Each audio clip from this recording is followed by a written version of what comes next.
प्यारे बच्चों, आज हम आपको यूनिट फर्स्ट के एंडोक्राइन सिस्टम से संबंधित हार्मोन जो कि किडनी व एड्रिनल ग्लैंड से स्रावित होते हैं इनके बारे में डिटेल्स में बताएंगे।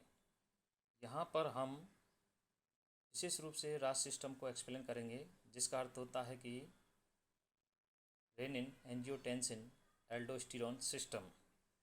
यह सिस्टम बॉडी के kidney, liver, lungs, heart and adrenal gland से स्रावित होने वाले हार्मोन्स व एंजाइम से मिलकर कार्य करता है। इसकी ज़रूरत जब पड़ती है जब किसी व्यक्ति का एक्सीडेंट हो जाता है और बॉडी से ब्लड बहुत ज़्यादा मात्रा में बाहर निकल जाता है, जिससे कि इंसान का बीपी व ब्लड वॉल्यूम बहुत ही कम हो जाता है।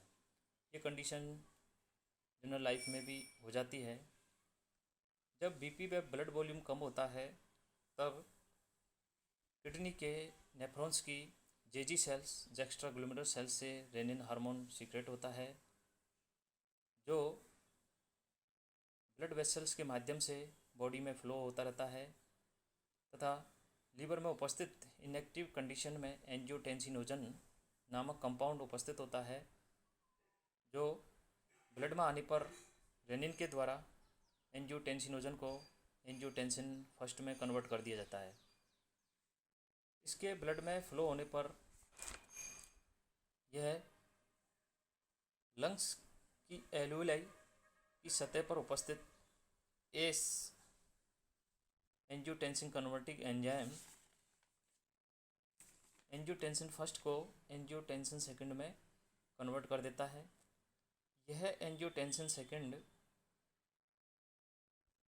मनुष्य की बॉडी में 3 प्रकार के कार्य करता है। प्रथम कार्य ट्यूबुलर इनहिबिशन, जिससे कि सोडियम और वाटर का रिटेंशन होता है। इस कारण से बीपी इंक्रीज होता है।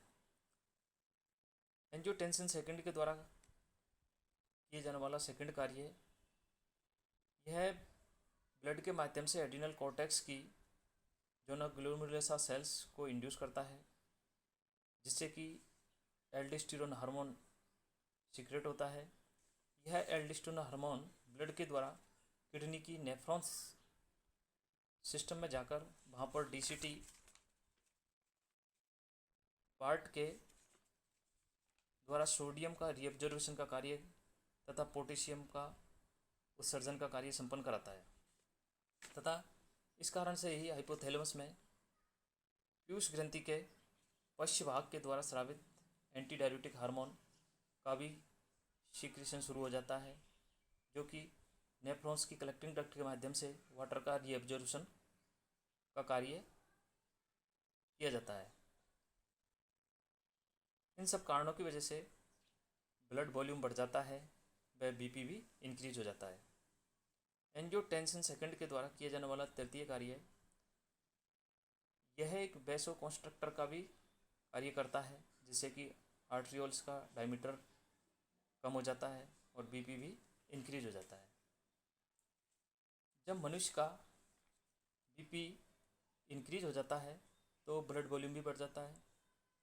तब इसको बैलेंस में लाने के लिए हार्ट के